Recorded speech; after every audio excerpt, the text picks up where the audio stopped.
SummerSlam will be CM Punk defending his WWE Championship against Cody Rhodes. Now, this all started when Cody Rhodes, he had a WWE Championship match against Sami Zayn, but was attacked by Gunther backstage, and there needed to be a replacement for the match. And the replacement ended up being Sami Zayn.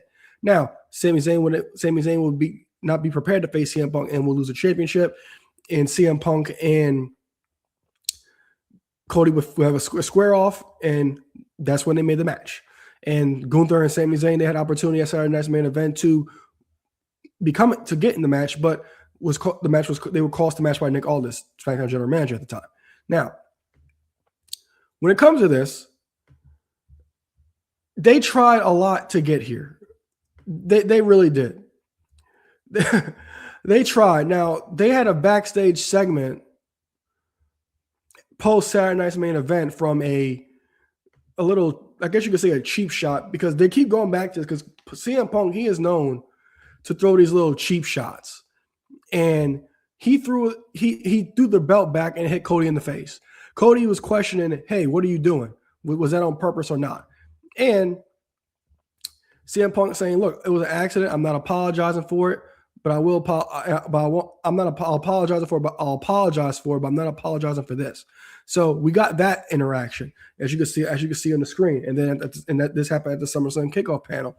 Now, this match going into it, it did not have a lot of, you could say, heat going in. There was not a lot for us to go off of when it came to this originally. It wasn't. It was just something that seemed to be thrown together. It was something that be like, all right, this could be our marquee match for SummerSlam, because we already knew Sami Zayn was not going to get there. So we knew this would end up potentially being the marquee match at SummerSlam. But now we have this, and there's not much to go off of. Maybe we'll get something more on SmackDown Friday night. This is a Wednesday night recording, so maybe we'll get some more. But there's nothing really here when it comes to this. They had that backstage interaction, like I said, for post Saturday's Main Event. And then they had the whole hit my music thing. Not much to go off of. Not much to be excited about. I said the match will be fantastic. I have no doubt about that. But this is not giving us anything really of substance, anything really to sink our teeth into. And as you guys know, nobody's going to boo CM Punk against Cody. They're just not. They're really not. And I'm going to go with CM Punk to retain the WWE Championship and defeat Cody Rhodes at SummerSlam. Now, also something that I do think that's been also a waste, and that is Liv Morgan and Io Sky. You guys know I am a big fan of Liv Morgan. That is top 5 deal. I gotta pop my dick, man. Mashiach. So we all know that Liv Morgan is a fan favorite on the show. Liv Morgan and Io Sky, they met in the Queen of the Ring finals. Io Sky would defeat Liv Morgan in that match, as she was cursed prior to the match by Danhausen, but that was it. Literally, that is all we got from that. That is all we got from this. And there's been nothing. There's been no story when it comes to this match. It's not been like, hey, can you beat me again? There's nothing. There's none of that. There's absolutely positively nothing. And it's very frustrating because I'm a huge fan of Liv Morgan. I'm a huge fan of Io Sky. But they're not giving us anything. They're just not.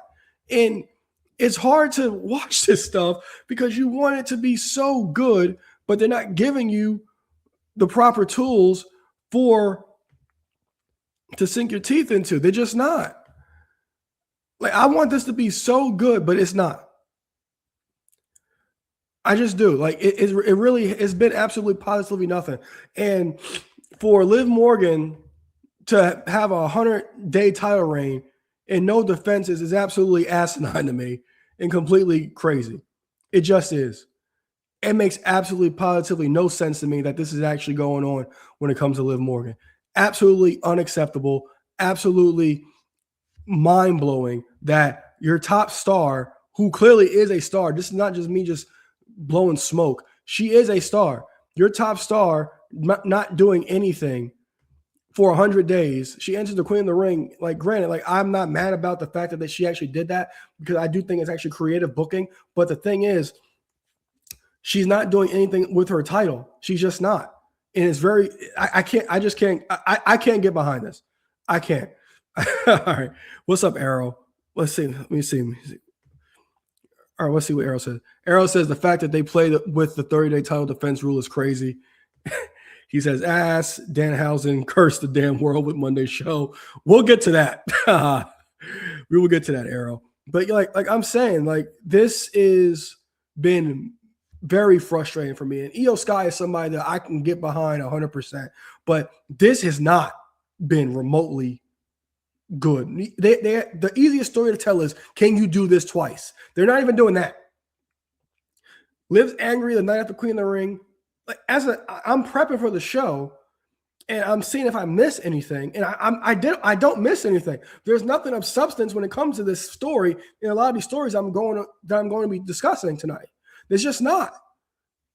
And Liv Morgan is definitely a disappointing one, in my opinion, because I want this match to be. I think the match will be good. I want this match to be good. I want to enjoy this feud. I want to enjoy Liv Morgan's title reign, and the fact that she keeps getting cursed every damn week, I'm confused on who I would actually pick to win this match. But you know what? Since there's been a whole bunch of nothing going on, I'm going to go with Liv to retain, because you could make the you could flip a coin to make the argument about who's going to win, because they've given you no reason to pick a side.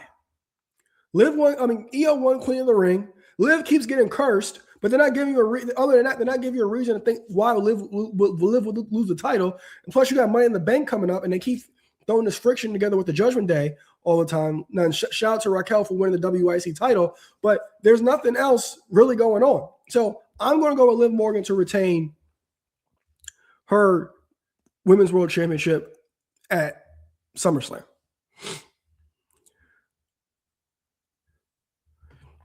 I agree, Arrow. I agree 100%.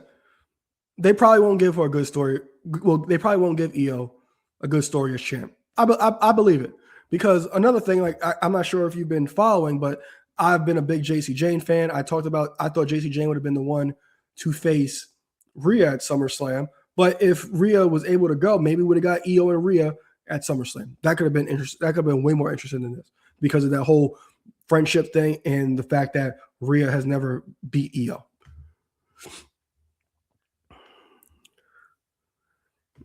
All right, next up. Hell in a Cell, Brock Lesnar, Oba Femi. Now, Monday Night on Raw.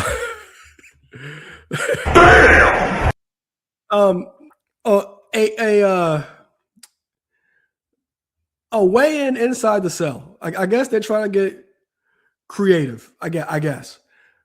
So, Oba Femi, he defeated Brock Lesnar at WrestleMania, and we all thought that Brock Lesnar was essentially retired after the match. He threw up the X, and then we wouldn't see Brock Lesnar for weeks, and then he would ultimately return and defeat Oba Femi at Clash. And now we have the rubber match at SummerSlam after Oba Femi won the King of the Ring and bypassed his world title match at SummerSlam in order to get his hands on Brock Lesnar. Now we all know Brock Lesnar, he ain't working more than 10 minutes. And if this is truly his swan song, how long is this actually going to end up going? How long is it going to go? If this is swan song, this has to be 15 minutes max. It just has to be. For Brock to be inside Hell in a Cell, for this match to be effective, this has to be something that we could remember for the rest of our lives. I think that moment at WrestleMania, I think a lot of us will forever remember the fact of Oba Femi beating Brock Lesnar. We remember that Oba Femi, in his first WrestleMania match, demolished Brock Lesnar. And Triple H, he was on the new Busted Open. We'll actually get to in a little bit. He had this to say about Oba Femi and Brock Lesnar. Fair use.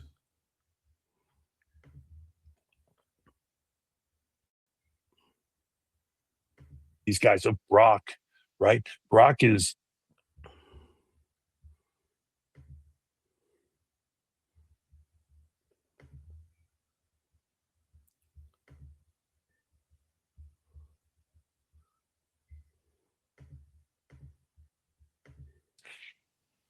he probably suplex me for saying this, but Brock is hands-on with Oba Femi he sees something special there, and he's Awesome. like, okay, kid, come with me, and I'm going to teach you. Here's all the things you got to learn. He brings him in his room in the afternoon. He says, sit for hours and talk about this stuff, right? It's that level of stuff that brings this next generation up, and I think we'll take it to the next level. And I'm excited to see it. And for every star that we have now sitting at the top, there's a guy underneath him, an Oba, a Trick, a Carmelo, a Javon, of all these people that are sitting underneath him, just soaking up this knowledge. And I think that's gonna to make the next generation thrive. All right, so that was Triple H on Oba Femi and Brock Lesnar, how much of a help Oba Femi has been to Brock. Well, Brock Lesnar's been to Oba Femi, and we can easily see that. Oba Femi's like $1 million when it comes to this entire story with Brock Lesnar. It's just a fact of we don't need this anymore. We got what we essentially needed. We're getting the rubber match here. Now, I thought it would have been badass if Oba faced Brock night one and then had his championship match the next night. And it'll be like title match versus title, opportunity versus career. But this does not have any career match implications. But the rumor going around has always been that this will be Brock's last go around in Minnesota. So I'm looking forward to the match. It's going to be a car crash. Like I said, WWE, they have not been the best at all at building these things. But I have no doubt that the card will deliver. So I am going to go with Oba Femi to finally defeat Brock Lesnar and end the story at SummerSlam. Next up, we got SmackDown former SmackDown General Manager Nick Aldis. He will take on Gunther. Now, also, salute to Nick Aldis, former friend of the show. Salute to you.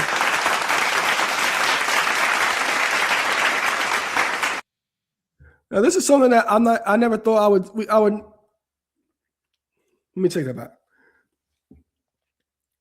Gunther facing Nick Aldis is something I didn't think I would get. Nick Aldis, he's had run-ins with Randy Orton and other superstars, but Gunther is somebody that I thought would be in a completely different direction than what he's gone. You book him as this monster heel, and if you watch WWE Not So Real on Netflix, you'll see John Cena talk about how much of a monster heel Gunther is. And Gunther was built like that, especially in the weeks after defeating John Cena, retiring him and retiring AJ Styles. But Gunther has been, from an in-ring perspective, he's always going to deliver, but it's just been pretty much a bit of a disappointment when it comes to Gunther. It really has, because when it comes to this entire thing, we would not have booked this for Gunther. We would not. We would have booked something else when it came to him. We would have booked something better. We would have booked him still being that monster heel in the world title picture, but we're not even getting that at this point. We're getting him. I will say this: he was very clever in his pursuit of the WWE Championship, getting the favor from Paul Heyman, getting Sami Zayn as the referee. He was really convincing in that situation, but we're not getting much of anything else from Gunther. He was supposed to be this monster heel, have this monster heel run. Even like after he defeated AJ Styles, when he came out to AJ Styles' entrance music, I thought that was fantastic. He was like the biggest heel in wrestling, especially after that, on top of being John Cena. But what he's come to has not been remotely even as good. It really hasn't. It really hasn't. Now, I'm a big Gunther fan, but again, this is interesting. This is a good story to tell. It really is. Like I said, Nick Aldis is a friend of the show. Me and Eric, when we saw Nick Aldis debut as a general manager of SmackDown, he was like, he can still go. He's not even 40 yet. He'll be 40 this year. He was just, and then I think he said this is his first match in 3 or 4 years. So we know he can still go in the ring. And we always question, would he wrestle? Would he wrestle? And now the time is here. He relinquishes duties as general manager of SmackDown. But how much after this will there be a big demand for Nick Aldis? Said friend of the show, big fan of Nick Aldis, but how much of a demand would it be from Nick Aldis? Now, he can't have the story of a lot of the guys that he had ruffled their feathers. They can come up the steps to him since now he's an active competitor. But how much will we get out of a Nick Aldis singles run? And another thing is, does Nick Aldis steal one here? that is an interesting idea. Maybe he does pull a fast one on Gunther and steal one, because a lot of these guys, a lot of these fans, they don't necessarily know who Nick Aldis is from an in-ring perspective. He's a former NWA World Champion, former TNA champion, and most importantly, friend of the show, as I keep saying. But a lot of these guys, they're not familiar with Nick Aldis from an in-ring perspective. So I think Gunther wins, but I would not be shocked if we get a Nick Aldis quick one. I agree, Errol. Nick Aldis is very good. He is. We interviewed him before All In 2018, and it was a great interview. When we went to All In, we actually stayed at the hotel that the talent was staying at, and he was there. I dapped him up. I said, "Hey, me and you spoke a few weeks ago. Great interview, great match. Nick Aldis is very good in the ring. Nick Aldis, he could do it all. He could do it all." So I'm going to go with Gunther to retain, and I do agree, Errol. Gunther will have to earn it, but I would not be shocked if Aldis pulls a fast one and gets a quick victory. All right, next up. Where's my tag? All right, next up, we got My Fatal Influence taking on the Bella Twins and Paige in a tag team match. That's right. So, all right. Errol said he met Mickey, amazing woman, one of my favorites. Definitely, hands down. Hands down. I met her a couple of times as well. Hands down. Very polite and very nice to us. So Fatal Influence, they're going to take on Nikki Brie and Paige in a 6-woman tag team match. Fatal Influence, they won the W Tag Team Championship at Saturday Night's main event after the reign being prolonged. But I'm glad it actually happened. You guys know I'm a big fan of Fatal Influence, one of my favorite units in WWE. JC at the moment, my favorite wrestler in WWE because the list is fluid. But I'm interested to see where they go here because I was the one touting that JC Jane was going to win the women's championship at SummerSlam, but it did not end up going that way. But to each his own. They win the tag team championship as tag team title at Saturday Night's main event, and now we get this. And I 100% ultimately believe that, and that you don't have to be a genius to book this. I do think that Nikki's eating the pin. I mean, I'm sorry, Paige is eating the pin here, and it's going to essentially lead to Nikki and Brie turn on Paige, and Paige is going to need some assistance. And the assistance is actually going to be returning AJ Lee. Last week I reacted to the Bella Twins interview with Paige and Brie. I mean, the Bella Twins interview with AJ and Paige, and they made that conversation about them tagging, and they said that each other's favorite opponents. So that is pretty much where I think where it's going to set up to be, because that storyline could easily be told that, hey, if I had my sister, we would still be tag team champions. Hey, you got pinned again. You're the weakest link. And that's going to be the story to tell. And I think down the road, we do get Paige and AJ taking on Nikki and Brie again. But Fatal Influence, I've been impressed. I've been impressed. Like you guys know, I tout them every week on this stream. Lainey Reed, fantastic. She's a sponge, as Fallon Henley said. Fallon Henley, fantastic. JC continuing to learn. Watching JC's growth has been fantastic. I keep telling you guys, I saw it for her before Toxic Attraction was a thing, I was like, who's that? She's awesome.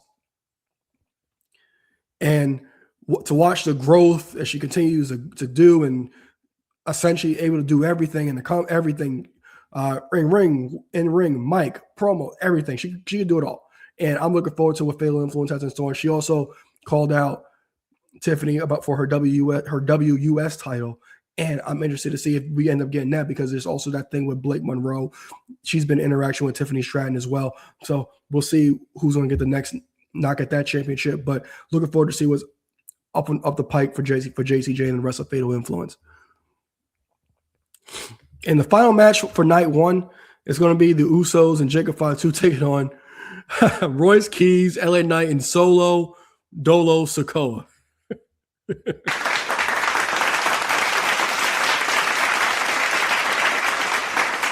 Solo might be my new favorite wrestler. Oh, Solo might be my new favorite wrestler. He is fantastic. I'm sorry. When they stuck him with the, I think it was last year around this time where he was a U.S. champion, I think, and he was being himself. He wasn't being so serious, and when he's himself, he's fantastic. That segment on Raw was phenomenal. It was phenomenal. I could not stop rewatching it. I had such a great time watching that because it was so funny. His reaction when the LA Knight, he was like, when he had the crowd playing LA Knight, then the song came on, he just goes like this. I loved it. I lost it. It was great. I love this version of Solo. Do not change this. And the interesting thing is Solo is a huge focal point to this weekend. He really is, especially with this match being night one, because the whole thing is Jacob and the Usos saying, you know what you got to do.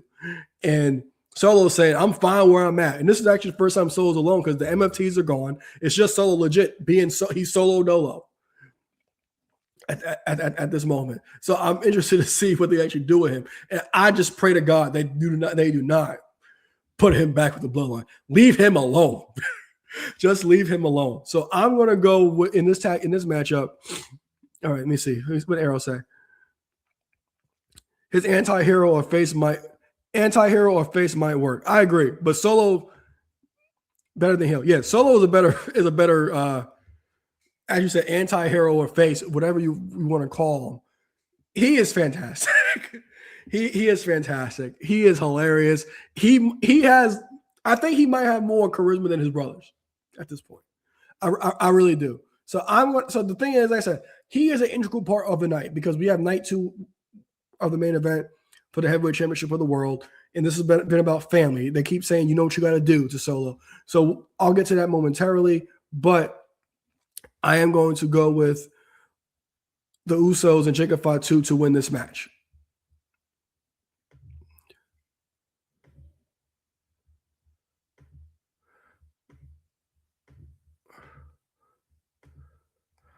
All right. So guys, so that was night